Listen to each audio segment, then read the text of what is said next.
Došli sily, no a nie som spokojný, až by som povedal skôr sklamaný, lebo určite to nevyzeralo až tak zle, ako to dopadlo.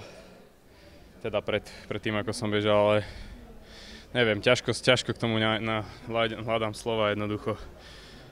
To nebolo dobre.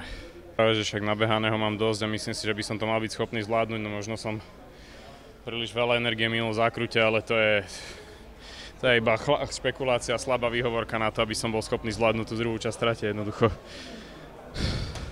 Išiel som, čo to dalo, ale už tých posledných 50 metrov bolo fakt slabých. Veril som si, že to môže výsť, keby to bol aspoň dvojnásobok tej stovky, že je to 20-50, tak nepoviem pol slova, ale toto je fakt slabota. Svedčí to aj o mojej nekvalite, o tom, jak som to nezvládol úplne. Tréneri a celý tým urobili maximum, ja evidentne asi nie a tak to aj vyzerá.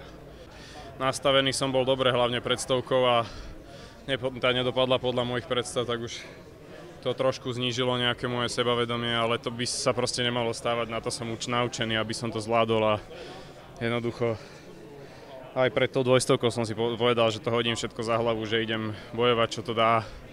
Aj pre divákov, ktorí boli skvelí a pozbudzovali hneď od začiatku. Ale jednoducho dnes to nebolo ono a mrzí ma to.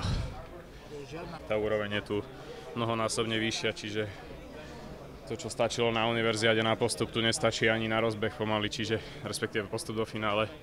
Takže ťažko sa s tým nejako kalkuluje, ale už som bol v tejto sezóne dobre pripravený, takisto aj teraz som bol dobre pripravený. Časy na tréningu nasvedčovali, že to môže byť fakt dobré, no len už potom som to asi nezvládol ja.